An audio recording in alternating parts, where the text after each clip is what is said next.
I'll be reading some of my channeled affirmations, which border poems, meditations, prayers, and what self-help culture alludes to. So, first one is called The Sure Path to Nowhere. I don't make you insecure. Rather, your safety rope holds you back. You'd rather dangle along crooked surfaces like a well-trained rock climber who believes that rock climbing is the ultimate activity, though there are other ways to ascend, many places to explore. So a sudden turn can lead to a better place. So I reject your rejection. So I reject your rejection.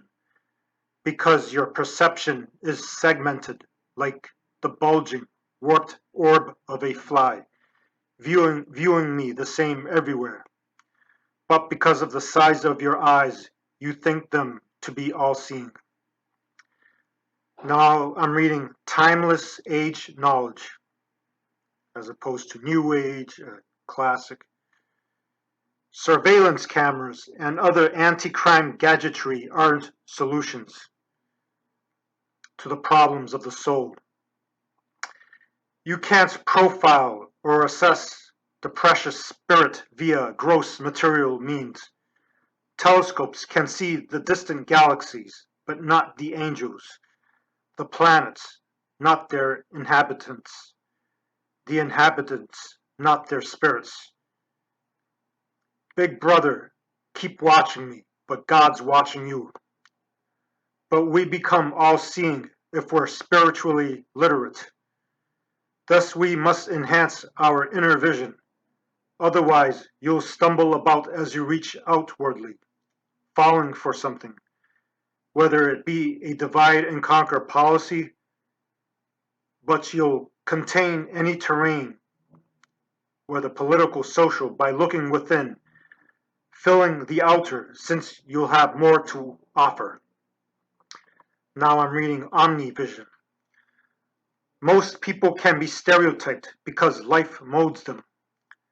The cynic gives up, therefore his or her gaze narrows, like a wild animal that sees others as being part of the herd, either as prey, predators, or competitors.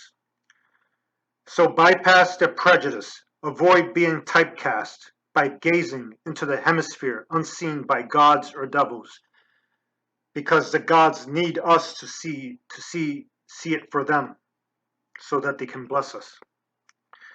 Tsunamis, earthquakes, and nuclear explosions can't be seen or felt in the outskirts of the universe, though they dwarf you in your minuscule world, like overshadowing half-truths and misconceptions. So it's about the inner light. Open your inner eye and take refuge in the ethereal zone, where there's more than enough space. You'll rise above the bacterial crowds as a result, becoming ultra photogenic, able to be viewed through the telescopes of higher galaxies. You'll stand out in an uplifting way, like someone with a healthy upbringing, the sunset forever in his or her bright gaze, whose perpetual smile requires decades to turn into a frown. You'll radiate the seemingly intangible aura, hinting at the communion of the main domain. So learn the unknown prayer. It's the highest meditation and affirmation because one need not memorize it. Some things are a mystery for a reason because only one can decode it.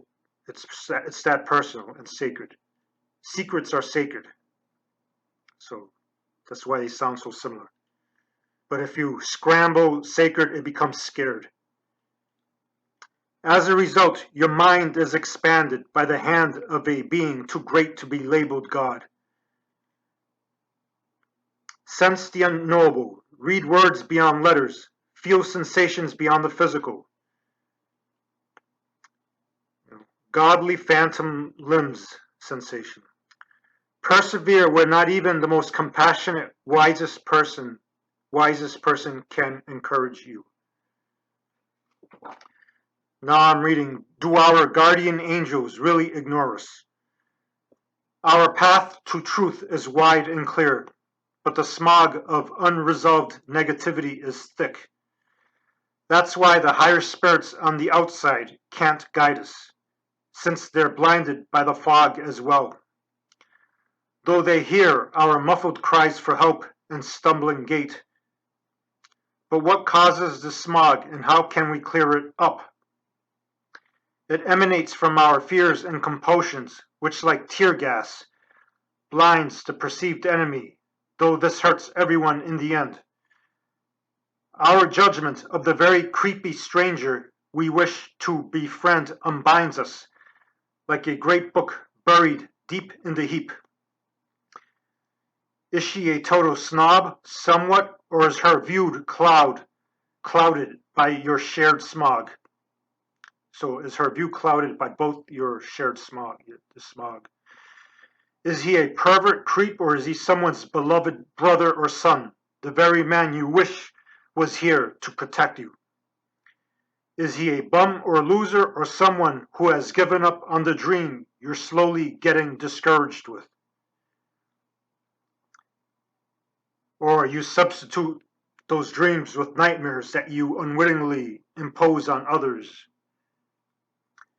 Choose your impressions carefully, because they'll either cause the clouds to dissipate according to your good trait, allowing your kindred spirits to participate, or these rapers' vapors will accumulate into something more harsh and concrete, a seemingly unavoidable fate originating from our hate.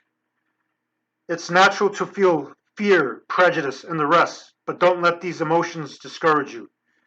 Like the initially chilly, shallow waters of a lake, before one's reinvigorating. Like the initially chilly, shallow waters of a lake, before one's reinvigorating immersion in the deep. Wipe the foggy windshield caused by your breaths of uncertainty, your pants of desperation, so that the guardian angels can see and guide you once again. Now, this is twisted brain. The oppressor isn't a puppet master, it's a mass entangler, a twisted brain in the sense that our collective mind is distorted by everyone's repressions and suppressions. The powers that be not are overwhelmed by our disowned responsibilities, our discouraged potentialities, yet people are still subservient to this lower artificial intelligence, which we believe to be a higher, true one, or organic one. That's why questionable beliefs, attitudes, and illusionary identities enables the entangler to pull you in during times of crises, drafting you to fight battles beyond your reckoning. How do you free yourself from its appendages and instead make the outer an extension of you rather than it draft you? Because the outer is always an extension, like a sword or something. Take a test in Psychological Warfare 101. Take a test in Psychological 101 so that you can make the outer into extensional weapons, including systems which we create, make them serve us. So there's a parallel. I'm God superior and Satan's worst nightmare. I'm God superior and Satan's worst nightmare. I can vanquish and rape anyone. But if you're unattached, then you need not fear me, because I really don't want to vanquish or rape anyone. All right. So I wrote these in 2011, 10 years ago. So some extras. God knows your future prayers, echoes prior to actions. Always remain open because you're already breathing eternal spirits, disowned by those who are not in touch. So you could they could redeem themselves, redeem their dreams through you. Material obstacles and its dispirited guardians are mere specks before even God's potential. You can help realize it. The bleakest, most foreboding days are the best times to create merry states. So, because the higher you go, even your lows will become higher. Anyone feels good when things go their way. Listen to the silent music which hits you rather than being at the mercy of hit songs, movies, or touches you. It touches you rather than you being at the mercy of hit songs. You think you're either alone as you walk the gentrified streets, obstructed by new construction projects which seem to divide more than connect, or that you're ignored in the public runway that is Newbury Street. But what if your super kindreds are photographing you from the other side? Walk proudly and own the moment. You can be on the cover of many magazines, or be the star of an epic. You could be the icon of more evolved. You could be a stud being admired by more evolved goddesses or humans, and more intelligent critics. Your work. Turn everything into an art and ritual. The art of tying your sneakers, sitting and rising, and other stimulating motions we take for granted or stilt with etiquette and mannerisms. Focus on the cinema-like expanse of the sky which overlooks the very populace which ignores it. You will be acknowledged. Ultra-photogenic to a god we're blinded to. Don't move about to fit in or in stealth. Reform skyscrapers, stadiums, crowds, and festivities as you perform for forces that others conform to. So I always felt like, I was drafted by the ninjas or something, by some higher force. I was drafted. I didn't ask, but this is my reward, I guess, all this insight and my prolific work. So now I'm pioneering a new passion beyond love and hate, a prayer for neither prey or predators. I wish no one harm, but I tune into the ultimate mother power. Whether or not you succeed or perish with something else is irrelevant to me, since my force asks, may you be with me? Do me the honor of loving, blessing, and protecting you. Fear can be your higher power sometimes if you stop hiding or filter it to petty notions of gods and devils or that are at war with each other. We all have access to it, but it's all mine since hardly anyone believes. It burns me with its healing energy. I psychically disfigured anyone's menacing, self-righteous facade, even my own. Also, I reshaped their deformities induced by hatred and trauma. I don't care about haters, but I'll compromise. I'll destroy and deflect your projections so that I won't be consumed. I'll counter them with illuminations, your projections. I don't care about what happens to you since you don't care. But maybe my silent defiance and invisible power will awaken you to the common source that I and a fleeting few have access to. I don't love you, but have a passion for love itself. So it all comes around. If I can't love my enemies, I don't have to hate them. So that's my compromise. So I don't mean, I'm not insinuating anything. This is just my way of making peace with so many contradictions.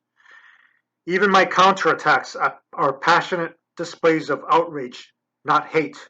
Even my counterattacks are passionate displays of outrage, not hate. I don't have the right to say bless you or I wish you luck, but I have the power to immerse myself in that which loves me. Maybe you can too, and we will all see eye to eye, heart to heart. The divine water always fuels you, no matter if you're treading its ethereal waves, bobbing in its supportive wake, or are fully immersed in its depths beyond death. It blesses everyone, no matter their level, because the infinite looks at you with no limits, though you can peer into it. You can't win all outside battles, but you can subdue any inner combatant or anything that you internalize, the very things which compel others to lash out and hunt. You literally vanquish, smash, choke out, and knock out others' demons, giants, and silence their open minions, as in opinions, open minions. There's a silence so deep, yet all-reaching, that you just listen without ears. What if the deaf can hear the whispers of death? It's not morbid in the sense that your senses make no sense sometimes, exceeding the evolutionary strongholds. Okay, so that's it for now.